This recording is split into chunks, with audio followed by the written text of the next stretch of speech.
Dun, dun, dun, dun, dun, dun. Hello, friends. Welcome to a live stream.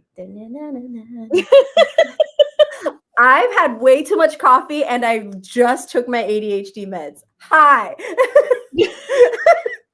This is Natalie. He's giving all the energy and I'm just here chilling, but The duality. we're ready. Hello, welcome to a live show for the Annotation Station Book Club, a book club where we read a nonfiction and a fiction every month with the goal of reading diversely and staying informed. So, for the March pick, we read On Tyranny by Timothy Snyder. This is going to be a rant, y'all. Get ready. We have things to say.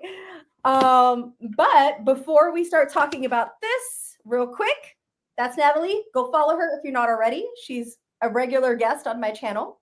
Yes, and now I post more regularly on YouTube. So there's manga shit to see, anime shit to see, and book shit to see on my channel. So that's right. Linked below. Check it out. Also, if you'd like to join the book club to talk on our Discord, become a channel member at any level to get access to that.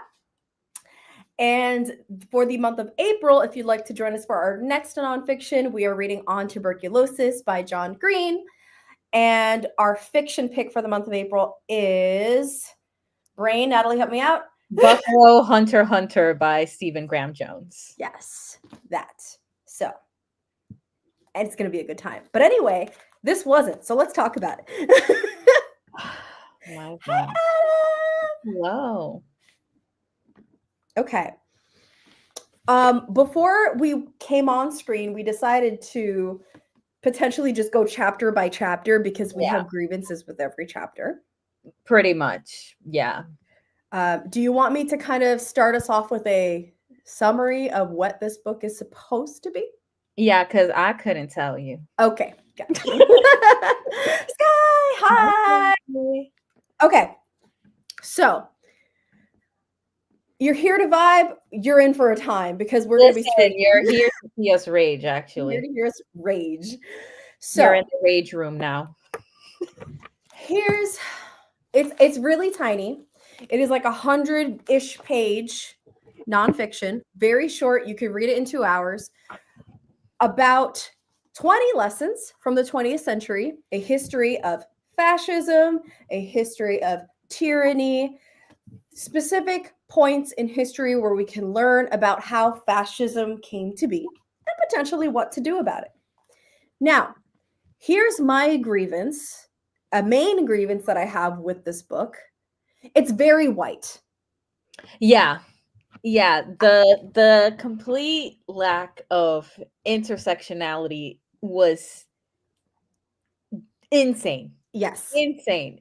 There was one of the lessons that when we get to it. I was like, literally, POC and queer people have done this. What the fuck are you talking about? Have done this, and also we should not be asking them to do more, so can we stop? Yeah. Yeah. So that also, there were a couple parts that I found ableist. We'll get to that. Yes, definitely. Yes. So like if you know who this book is for? This book is for a white person who is teetering on the edge and like a centrist who's maybe like, oh, let me learn about fascism and tyranny because maybe I don't like some of the things that I'm seeing happening in the world right now. Which even the way that he addresses contemporary issues, we both have a problem with. So listen, there are plenty of positive reviews about this online. Feel free to go and look at them. This isn't going to be one of them. Also, I do want to say that before I started reading this, I'm the kind of person where I like to go and look at positive and negative reviews of nonfiction before I get into it, just to kind of see what the discourse is.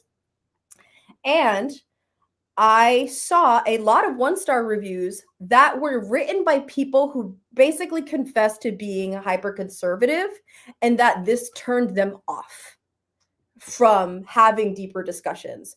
So I do want to talk at some point about what the heck was the goal of this book, because who your target audience is really matters. And a book like this coming out now has the potential to be so pivotal in bringing people's attention to what we should be looking for and saying. But if the rhetoric you're using is turning people off on both sides of the aisle, we have a problem. Yeah. So, I mean, you're never wrong. You're never wrong. Any book. Yes. You're never wrong to do that. But period, yes. Completely understandable why you did with this one. Because I wanted to rage quit. Yes. I wanted to rage quit, but I stayed for my bestie stuff. Yes. Otherwise chucked into the basura. Literally. I sent her a copy because I was like, I need your brain to help me right now so we can rage together. No, I told her, I'm like, why would you do this to me? This was awful. Because you're smart and I need you. God. Yes. Yes, correct. Valid. This is like a main central thing for me. I am extremely picky about the white cis straight men I give time to. There's so many of them. I'm like, they can get love from elsewhere. They don't fucking need me. So this slap in the face. I'm like, this is the kind of man I'm trying to not give attention to. But she took one for the team. Yeah. Really did. Okay. Let's start with chapter 1 because you said line 1. Sentence 1, I was already like, you lost me, bro. You lost me. Because he starts at being like, history does not repeat. And I'm like, what the fuck are you saying? Inherently, that doesn't make any fucking sense because you're trying to use examples from history of this shit happening. So what do you mean? History does not repeat itself. And you're just trying to be like, but it does instruct. I'm like, we can learn from history, but that doesn't mean that it doesn't repeat itself. What are you even saying right now, bro? Literally. Throughout the book, he is pulling quotes from, we're getting into stuff that pisses me off. He's pulling quotes from a current political leader, aka he quotes Trump the entire time, but doesn't say his name, and it fucking pisses me off. We can go deeper into that in a second. Relevant chapters. I'm gonna put that. I just need to say that caveat before we get into that in a deeper chapter, where he's literally saying Trump says this thing that is almost directly verbatim what Hitler says, and yet he's sitting here and saying history doesn't repeat itself. Yet there's points throughout the book where he's comparing 21st century fascist tactics of manipulation to Nazism. It's repeating itself. Yeah. No.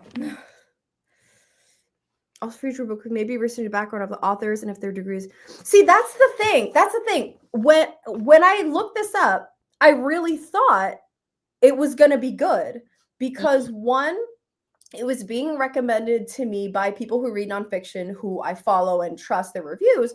But also, like, when I did look him up, he has a degree in understanding fascism. Like he's like, his background for me was enough to say like, oh, okay, he seems like someone who's knowledgeable and gets this. And I'm not saying he's not knowledgeable, but the way that he presented it in here wasn't it. I hope that makes sense. Like, I did try. No. I'm with you. I'm with you 100%. This should have been better than it was. Yeah. But like a lot of it boiled down to this is a thing that happened. We should learn from it, but it's like, how do we get people to internalize this shit? Because it's like, the problem isn't it's not inherently these things happen. How do we actually get people to engage in the conversations about this? Yes. It's like, we need to do this. I'm like, cool. How? The pivotal question that he doesn't answer is how? Because all of this is very important to actually bring people onto the table who may be reluctant to be there in the first place. So therefore, the more constructive thing is not to say we need to learn from history, is how do we get people to listen to the lessons from history there are to be learned? Yes. Yes, exactly. And you know why I think this is I should have known. It's giving white cisgender liberal man who has good intentions, but the road to hell is paved with good intentions. Intentions, Okay. That's what it's giving. Yeah. So, okay, let's just go back into chapter 1 because those I've already brought up my two main Yes. notes about it. That it's like you're already talking about stuff in a way that I disagree with inherently. Like, come on Yeah. now. There is I underlined a line in chapter 1 because each of these chapters is super short. Like some of them are 5 pages, some of them are a page. They're super, super short. And there's one line where it says the end of communism in 1989. And I underlined it and said communism now is not the same as it was then. We still have dictatorships. Yes. There's still communism. And it's important because something that we learned and talked about when we read Defectors by Paulo Ramos is that they're part of the whole issue of immigrants coming to the United States and turning hyper-conservative is their more recent experiences under dictatorship that is connected to communism. Mm-hmm. So it's not that I don't think it ever ended. Yeah, it's not like it's over. He does talk about it sometimes in ways that feel like that's done with. And I'm like, what about all the shit going on right now? What do you mean? Mm-hmm. Mm-hmm. Yep. We should read Howard Zinn. I don't know who that is. So if you have a book rec, please drop it. So I'm down. Is this the same chapter? Let me see. I think this is still in chapter 1. I have more notes. We're looking at the prologue. So, because chapter 1 is about like obeying in advance, which is what we're seeing right now. Yes. Right now, we're seeing a bunch of people in the US specifically, if we want to focus there, complying to Trump's demands before these are even necessary to comply to. Yes. Like these are just things he would want, but he has no way to enforce yet. And yet we have like the biggest examples are like companies like Target already complying to what he wants, which for example is like an end to DEI. Like you don't have to do that. Yes. That has not yet been made in such a way that it's like outlawed to have DEI practices, any of that. But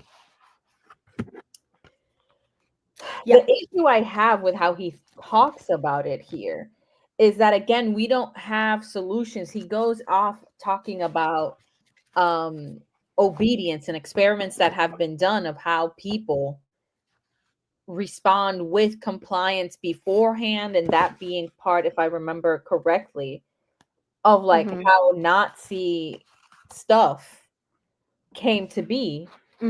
People started beforehand already doing stuff when it wasn't required of them. Yeah. And for me, the important question to ask is like, what are we doing that we're raising people to be so obedient? And what's necessary to make that balance? Because obviously you can't have people who don't follow anything, because then life is just chaos. But how do we raise people who can have discernment of like, this is something I should do is the right thing to do, but I don't have to do this when it's not required of me and it is wrong. Exactly. And I would say that the reason it was unsurprising when companies like Target decided to obey in advance, which in theory is like what he's saying, the whole idea of don't obey in advance, that is correct, right? I'm not saying he's wrong for the topic of advice that he's giving. But like you said, the way that he's providing this information, and I want to get to the examples that he provides in this chapter in a second, I don't like the way that he framed it. But the reason it wasn't surprising that companies like Target canceled it is because if we look at the individuals who are the majority shareholders of these companies, racism is at the core of everything. All it does by them canceling these DEI programs is shows that they were performative activists and that they were trying to they were only caring about their bottom dollar, and that the moment that things shifted, we see who we really are. So none of that is really surprising. But what the examples that he gives 2 examples of obeying in advance in this chapter. And I wrote here that I feel like they don't equate. So the first one he talks about is in Austria, in which the Nazis were first coming in, and that Austrian Jews, how do I say this in a way that's not triggering? There were a lot of people who, under the fear of the coming fascism, took themselves out of the equation, right? And and as in, like, they gave up their lives out of fear of what could be coming.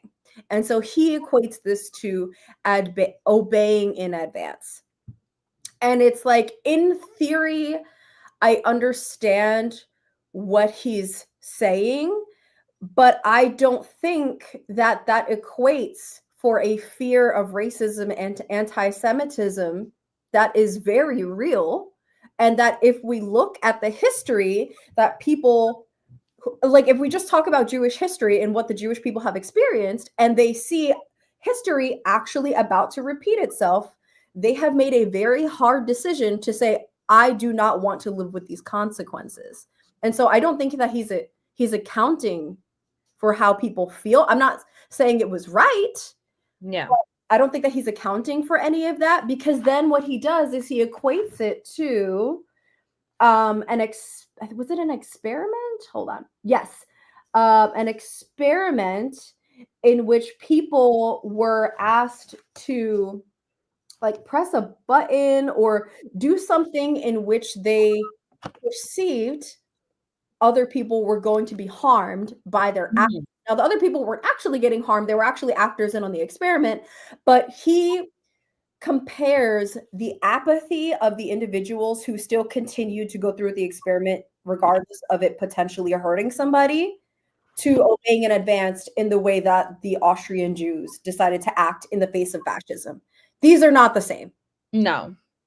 And I would argue that what the example he uses of the Jews in general, I'm like, that's not compliance. I'm like, compliance is, which I think maybe he mentions it in the future, when he talks about, like, marking buildings as, like, this is a business run by Jews and all that. I'm like, that is compliance beforehand, because if I'm not mistaken, at that point it was still not required to do that. I'm like, those people were being compliant beforehand. Yes. But I'm like, these people are just scared, and it's like they're not, it's not coming from, I feel like the impetus of that action is completely different. So just trying to put it under this framework of obeying in advance just doesn't, I don't think it works. I think it's unproductive. It's unproductive and unfair to the situation that they were in. I agree. And also, the people who are marking those businesses, like you mentioned, they're not obeying because they're doing it in advance of, oh, we have to do this or fear consequences. There are people who already harbored these feelings of ill will towards this subgroup of people and are taking advantage of the fact that they are perceiving that they will not be punished by putting other people under the chopping block. Like, this is the rise of fascism. These are people who are showing us exactly who they were the entire time. So I don't perceive that as obeying in advance. Obeying in advance is someone who I think doesn't agree with what's happening, but is taking the time to do what they think they need to do in order to prevent casualty or prevent repercussions upon themselves by the incoming powers that be, versus somebody who's like, my time to shine. Fascism. You know what I mean? Yeah. He's also an American social historian. Right. And again, it's exactly. So this is why I thought, oh, this must be a really good, book to read on this topic. But again, it gave white libertarians. So that's where we are. He's demanding international companies force anti-DA policies in their own countries. It is a global issue. And the reason that those countries will obey is because if they do, they've already had an issue with rising fascism in their own countries. We're seeing it in Germany. We're seeing it in France. We're seeing it in the UK. It's not a secret. Mm-hmm. Waiting for someone to other and blame. Yes. Absolutely. Okay, so I feel like that was chapter 1. Chapter 2 is the one where I was like, because it's all about defending institutions. Mm-hmm. And I'm like, you're saying these things as if people of color and queer people haven't done this. Yes. Like don't acknowledge, because he's like, institutions can crumble and be, if there's no one to uphold them, then they cannot be maintained. And I'm like, but they have flaws. I'm like, and you think people of color don't know that? People of color have fought to make institutions be better, do better, support more people, be more inclusive of others and the needs of others.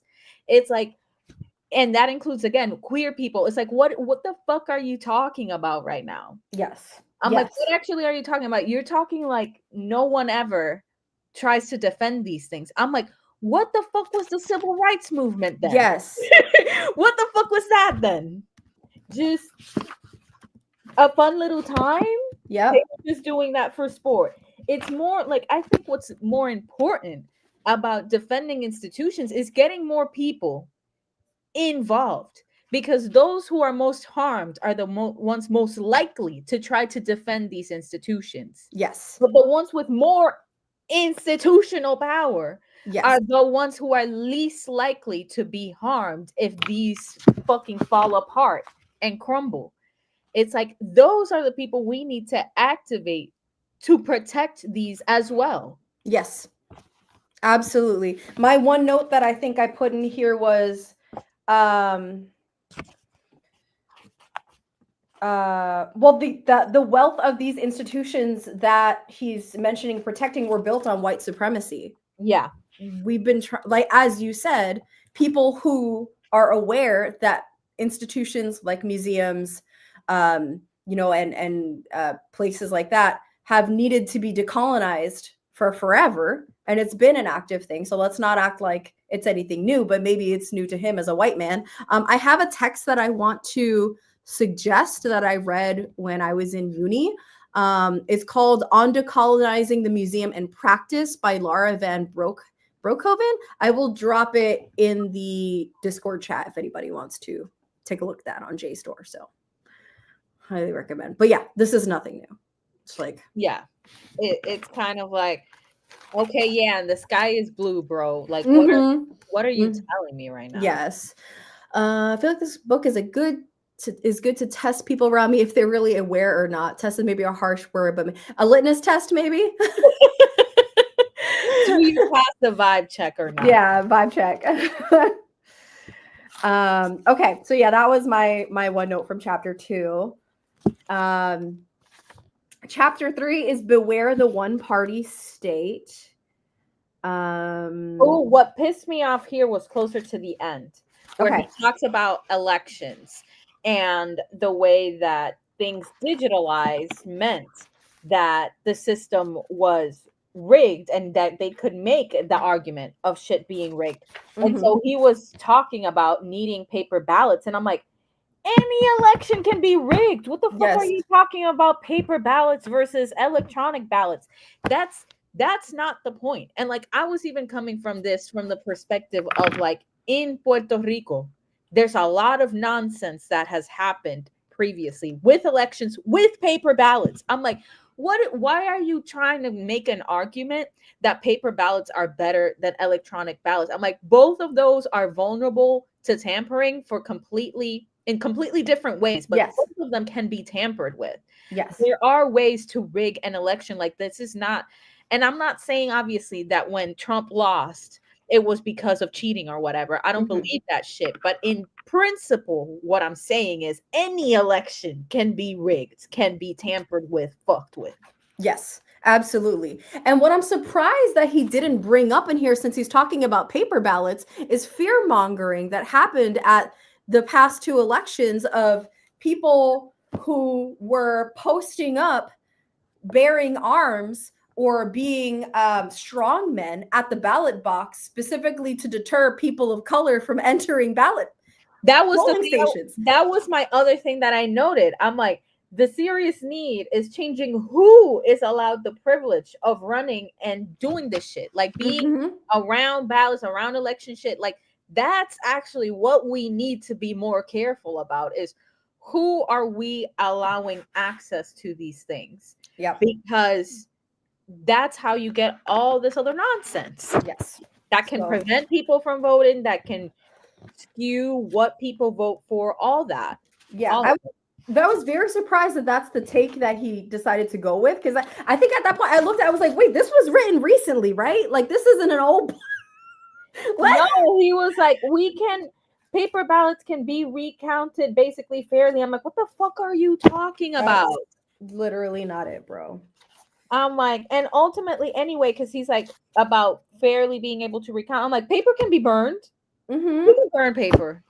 You can shred it. Things happen. You can do so many things to it. I'm like, just because it's paper doesn't mean people can't mess with it. Like, what are you actually on right now?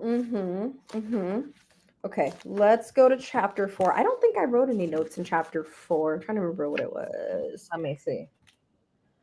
Oh, because this whole chapter is about symbols, because this one's called like take responsibility for the face of the world. So it's like, what symbols do we allow to be seen? And I feel like he's voting against symbols in general. And I'm like, well, we can't walk away from symbols. People create them. People cannot help but create symbols for what they believe in, whether that thing is good or not. Like, I understand the concept of like, we should tear these down. If we see something that's becoming a negative symbol, we should tear it down, erase it, whatever the fuck it is. But I'm like, it's also important to find your community, your people, to have symbols. Yes.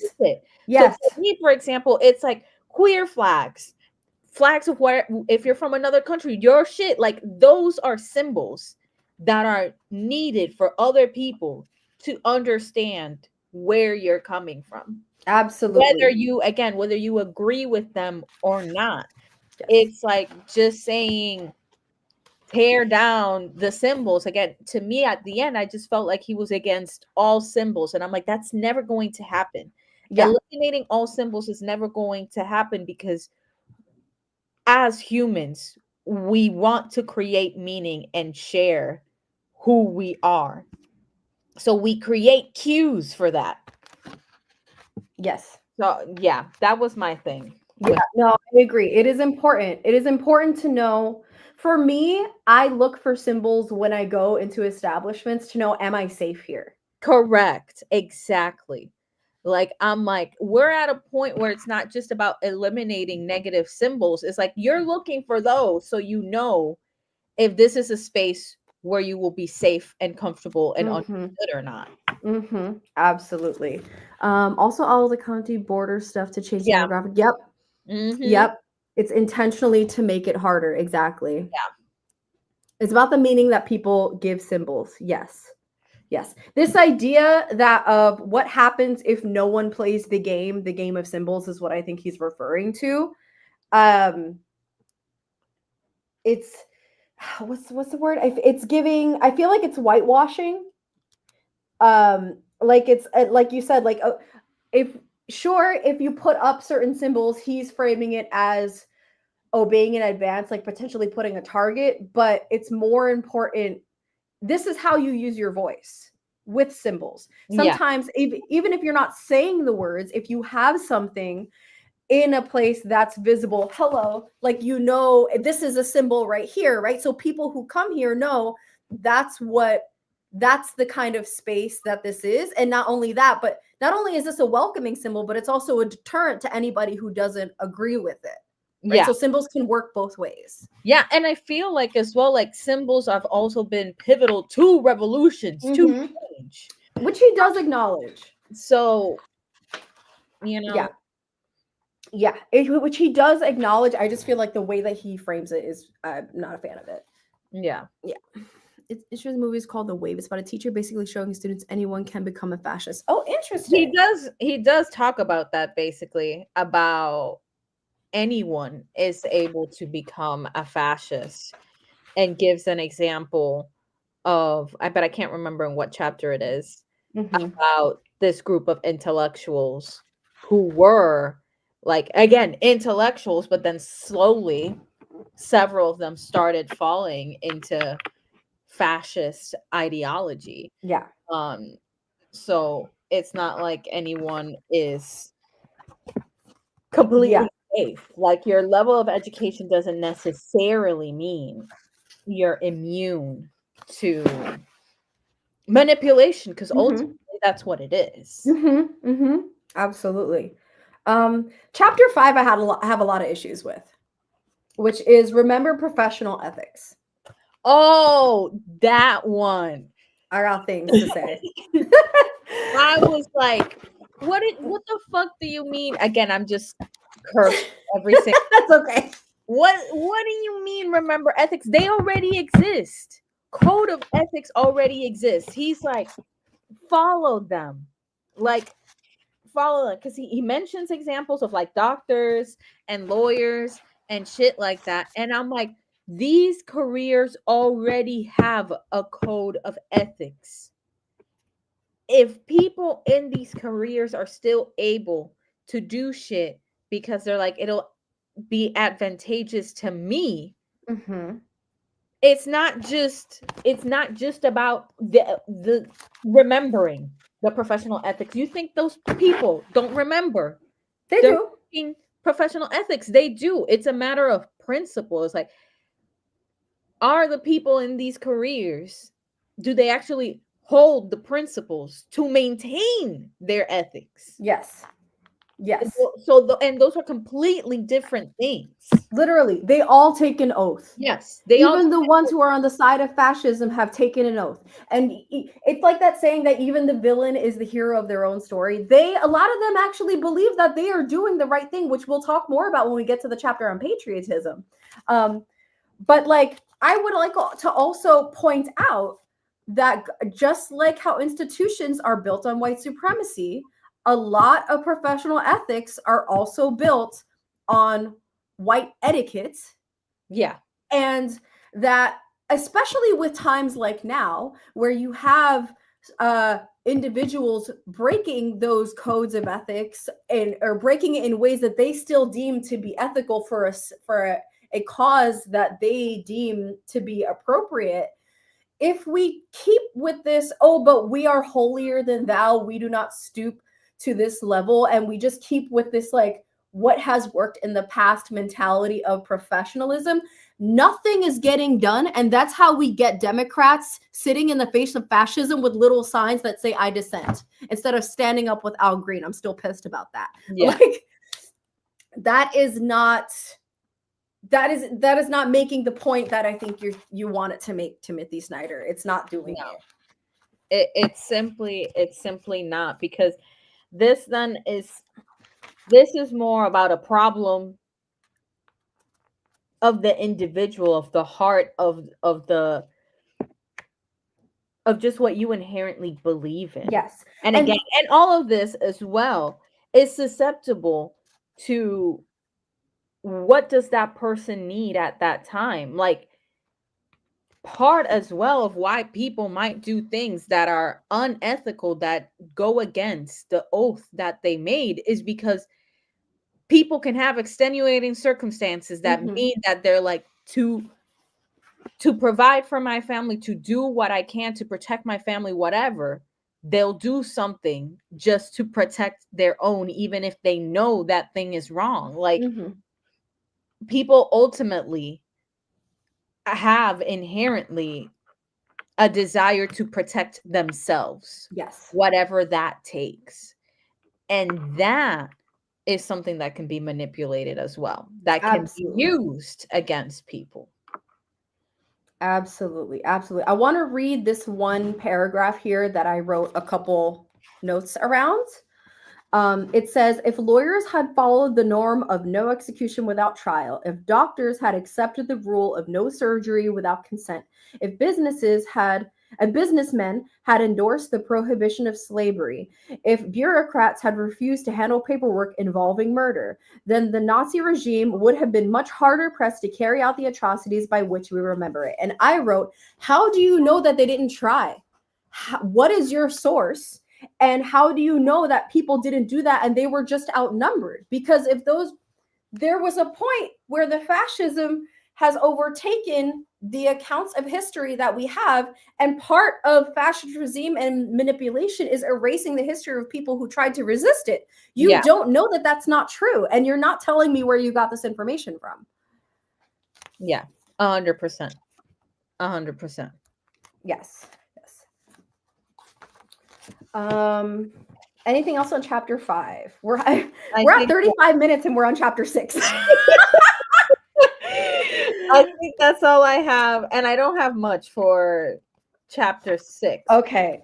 Yeah, I don't have much for chapter 6 either. 6 is be wary of paramilitaries, which is like pros and cons of paramilitaries. People who are showing up to anti-fascist rallies as paramilitaries know that they're a problem.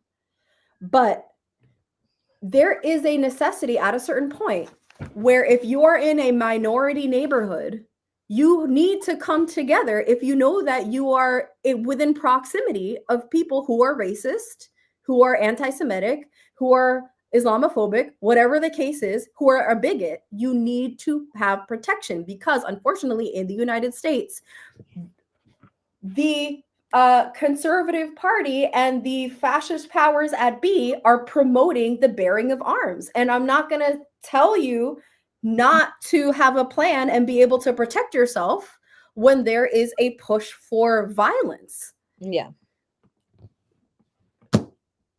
We look at January 6th. We look at the way that people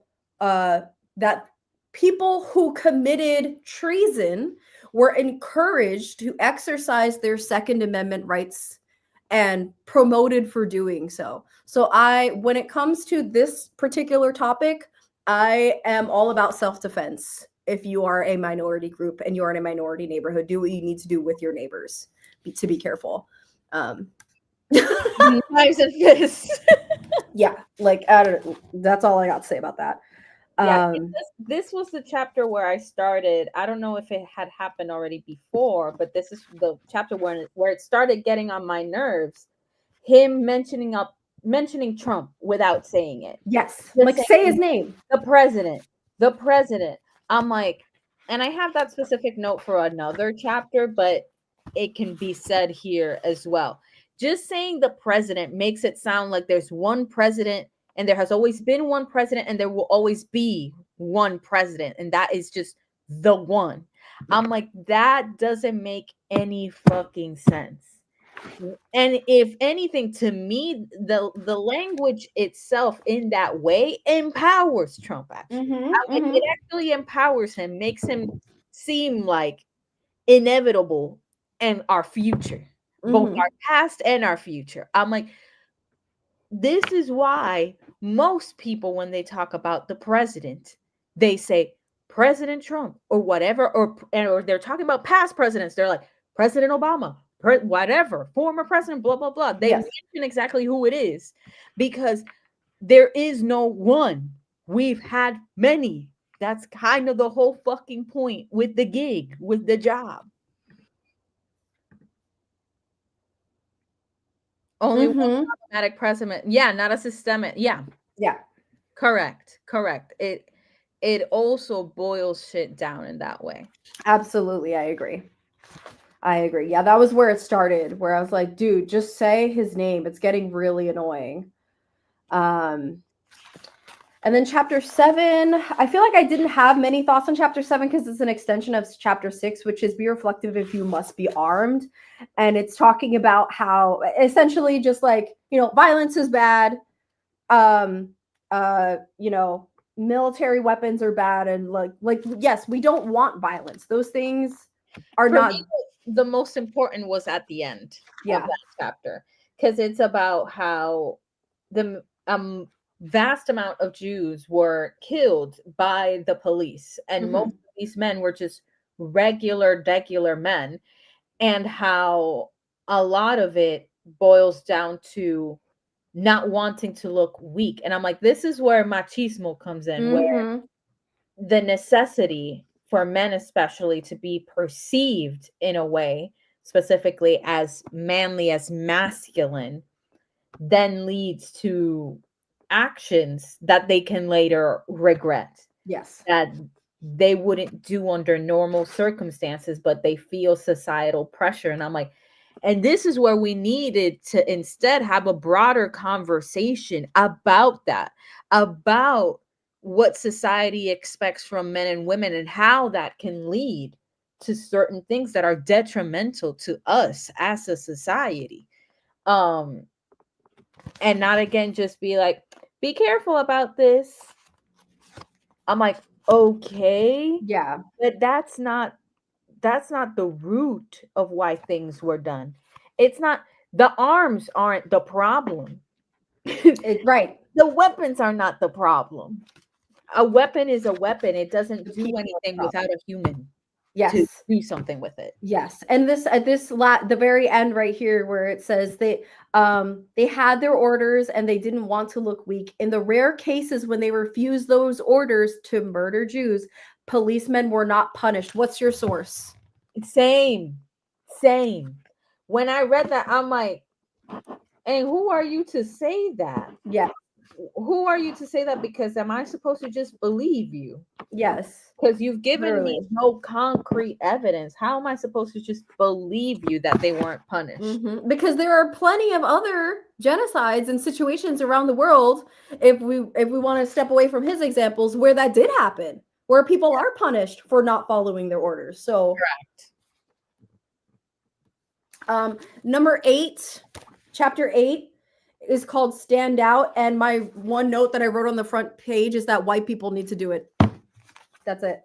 Stop asking us to. So my whole thing with this one is, I'm like, you're buying into exceptionalism, into individualism, into it's the individual that matters. It's like, no, history loves to make things be about individuals. This one person did this thing, when it is the collective that matters. Yes. If you do not gather a community of people, there's only so much you can do as the singular. Yes. So this whole concept of stand out, I'm like, that's fucking ridiculous. Yeah, it's completely bull. There's an inherent problem in the US with thinking that the individual is so important, that these singular figures were who led change. And it's like, without others to be there with them, no change would have happened. Yes. Because ultimately, one person is one person. Yes. And sure, they can matter as symbols. And like, if you eliminate those symbols, those individuals, that can crumble a community and a system that led change. But again, there's only so much the individual can do. It is the community that matters. Yes. And I also want to point out, in recent events, the most recent protests that happened across the United States, I think it was about a week ago, where it was nationwide protests, millions of people protesting, and the amount of arrests were minimal at best. And the most important takeaway from that is this was a whites organized protest. Who is protesting matters, because had this been a minority group, it would have been a completely different story. Yeah, 100%. 100%. Mediocre men with no special skills or means finally having power over someone is a systemic issue, even in today's military and police and other mainly. Yes. Yes. Absolutely. And they give examples here of like people who helped people escape the ghetto, and it's like, okay, those are great. People of color and minorities have been doing stuff like that under systemic oppression forever. It's nothing new, but exactly. Like I'm just going to repeat what you said, so I'm not going to say it again. Anyway. Hate when centers ask for sources from leftists, but they never do it anyway. Hi. Leslie. Okay. I forgot. What chapter are we on? 9. Be 9. kind to our language. I wrote a couple. Oh, this is the one where I went off about Harry Potter. Okay. Because this is the one about reading. Like read books. Basically, the main point of this, I don't even know why the fuck it's called Be Kind to Our Language, when the main point is read books. And it's like, bro, I hate you right now. Shut the fuck up, bro. He's literally sitting here like, read Harry Potter. And I'm like, please don't read Harry Potter. Please don't. No, listen. My dilemma with this is not even the mentioning of Harry Potter. It's him being like, the main lesson of the Harry Potter book is about tyranny and resistance. If you or your friends or your children did not read it that way the first time, then it bears reading again.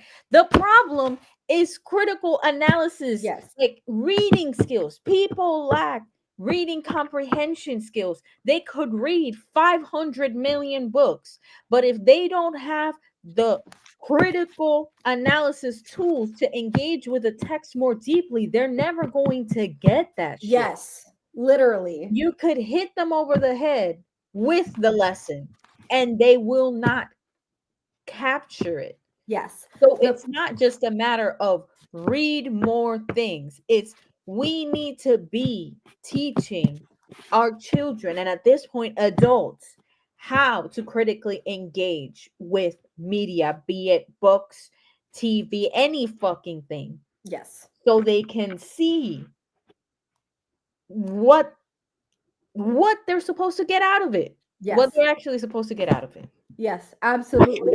There's like some book discourse going on right now where conservatives are claiming Suzanne Collins, and I'm like, did you even read Hunger Games? But anyway, that's neither here nor there. Not to me, but to tie it to like popular TikTok books and whatever, and a popular argument being like, I read with my brain off. I'm like, so many people, that's exactly the problem. Yes. They're reading without trying to think about the thing. So we already have evidence of people who read without actually engaging with the text. Yes. They're only reading the story for the sake of a story and not considering its implications, broader implications at all. Yes, absolutely. So I think the advice here should not be read more books. The advice should be join a book club. Talk about it. Yep, like Howell said. Yes. Reading groups have always been revolutionary. Yes. Thank you. This right here. This escapism is not possible for minorities. Politics is life. Yes. Thank you. Yeah. No. Literally. Exactly. Read with their brain off. Yeah. No, exactly. That's why, like, with so much of my stuff, even my stuff that's supposed to be a lighthearted read, whatever, I can also ultimately engage with people who are like, actually, we should critique this, and this about this genre because there are actual fucking issues in it. And I'm like, you're so right. It's like you can read stuff to enjoy it, but that doesn't mean you're gonna fully escape the world. It's not possible. Yes. The world is what created this work. Yes. Especially when we have very popular, predominantly white authors basing their fantasy books and other books that involve conflict off of real world events and or the atrocities against minorities. Yeah. Okay. So I was trying to find, there's a source I wanted to share, but I guess I'll find it later. It's fine.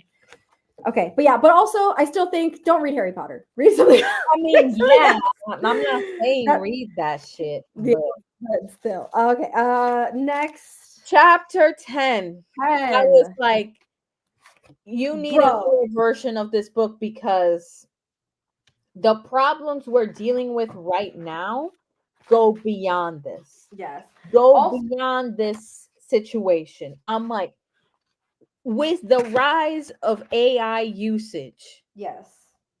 and people unable to discern if something has been made with AI, I'm like, how can people believe the truth when the truth and the lie look basically the same?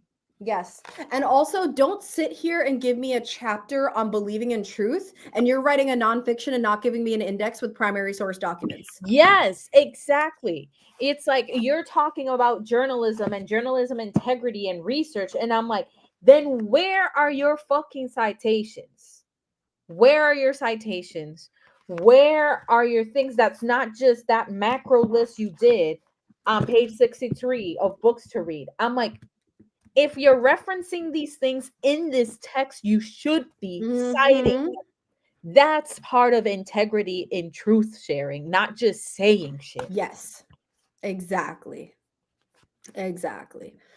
I don't fucking get it. Also, okay, I think I found the source. I will go back and check it later, but I'm pretty sure this is I heard about recently from a few places that I follow. But Ground News Mm-hmm. is a website that's not necessarily about giving, it's not a news media source, but what they do is they compare all news media outlets to different topics and say, these are the percentage of media outlets that are talking about this subject. These are the percent that I have not covered it at all. So you can kind of use it as a resource to sift through media bias. Yeah. Yeah. Yeah. Yeah. Um Hey, what was Percy the Jackson. thing? No source documents. Right. But Right. yeah, okay. Oh, so the other thing, like he mentions the importance of truth as like a tool against fascism. Mm-hmm. But again, I'm like, we're already at a point where an extremely powerful tool that's pro-fascism exists. So Yes. how do we navigate this world is now the real fucking question.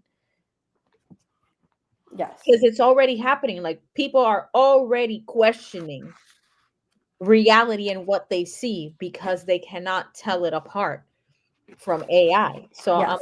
like, and AI is only getting better, unfortunately. They Yes. only keep investing in that shit, which will make it harder and harder to understand reality beyond what you're actually seeing in person with your own eyes. Mm-hmm. Mm-hmm. Chapter 11, I didn't write much because I was just like, it feels like an extension of chapter 10, I think. And I was just like, I'm fucking over it. But it was about investigative journalism. This was the part about basically monetizing knowledge and generating information. Mm-hmm. He's like, you get what you pay for. The whole quote, because it pissed me off, I'll read it. We find it natural that we pay for a plumber or a mechanic, but demand our news for free. If we did not pay for plumbing or auto repair, we would not expect to drink water or drive cars.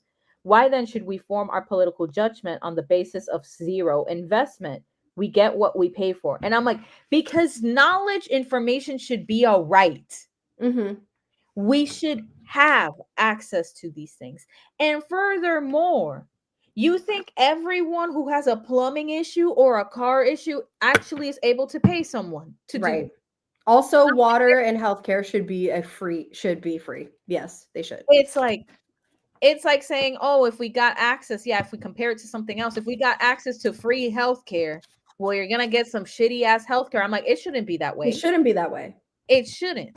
It shouldn't. And that doesn't mean these people don't deserve to get paid. Yes. It's not about them not getting paid. It's that if you make the consumer bear the brunt of that payment, then that is how you gatekeep things. Yes. You gatekeep access to information, you gatekeep access to health, to all these things that you need to live a healthy, happy, productive life. Yes. Requiring journalism to function under capitalism is a gateway to fascism because the ones Exactly. with the money are going to be the ones who control the news outlets. Correct. Correct. I'm like, actually, this goes against your entire fucking point. This is another way that we would further enable fascism to Yes. come to be. We're tearing it apart. That's what we're doing. Yes. Information should always be free. Yes. What is this? A mess. A mess. A mess. This book, a mess. Yeah. Okay. Number 12, I wrote ableist and fuck you because it says make eye contact and small talk. And I was like, well, not everybody can do that. No, literally. I only wrote, my only note was, bruh, be so fucking for real. Yes. That was my only note with chapter 12 because I was literally thinking, I'm like, this is ableist as hell. Yes. Do you not know that there's people who struggle with these things? What about them? Fuck them then? Yes. Yes, no. Literally. I wrote my note at the end, yes, give me nothing.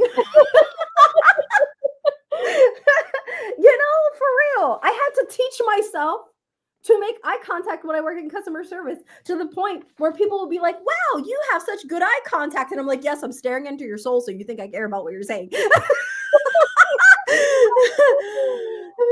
in general. The more eye contact I make, the less I'm actually hearing you. Yes. Okay.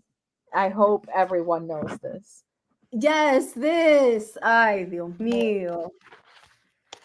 Okay, we have only a couple minutes left in the live because we're supposed to do sprints and we're on chapter 14. I didn't know we were going to go this long, but I'm so happy we did.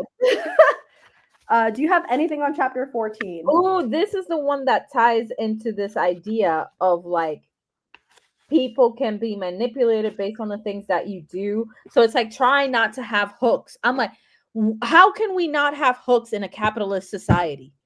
Inherently, we're going to have hooks. We're going to have things that can be used to manipulate us because there's things we need to survive that if we simply had access to them, then we wouldn't be manipulated through the need of them.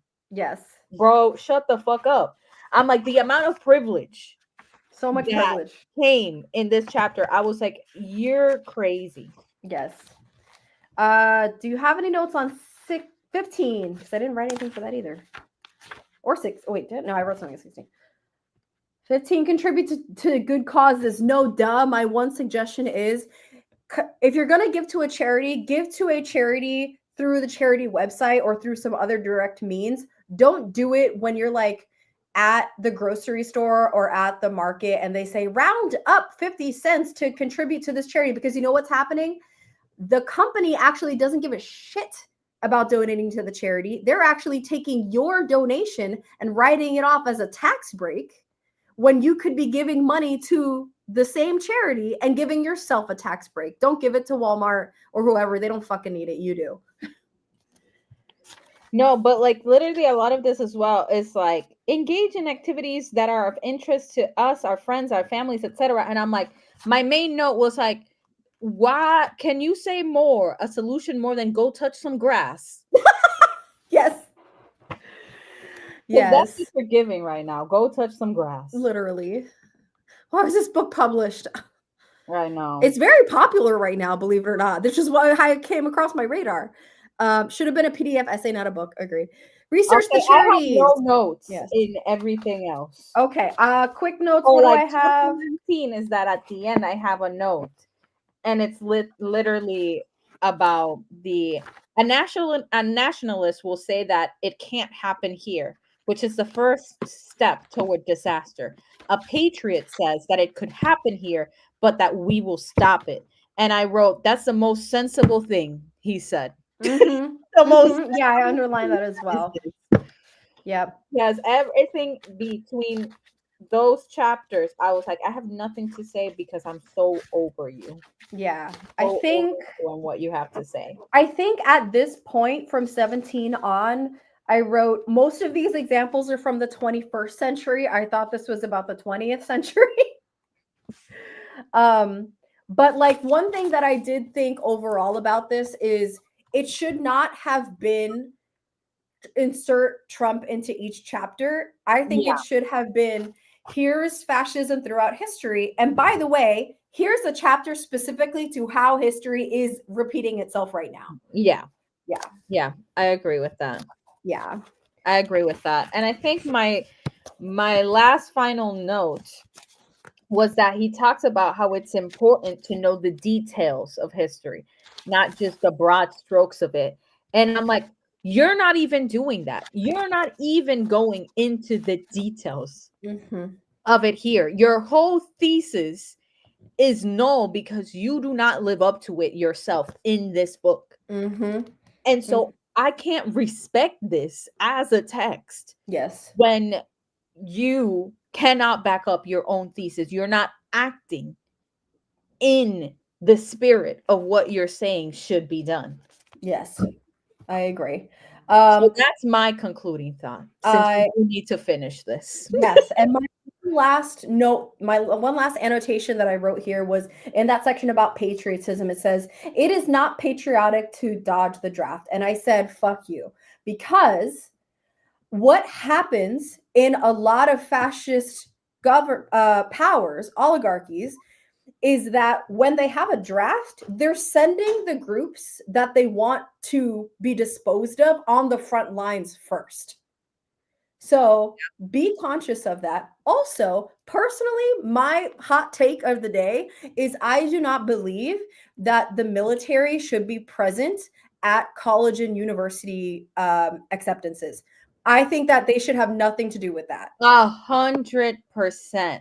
No, whenever I see, or listen, in high schools, when I see the military coming in to recruit people, I'm like, stop trying to get our most vulnerable, especially as someone who works at a school primarily with brown and black kids. Yes, I'm like, hate it.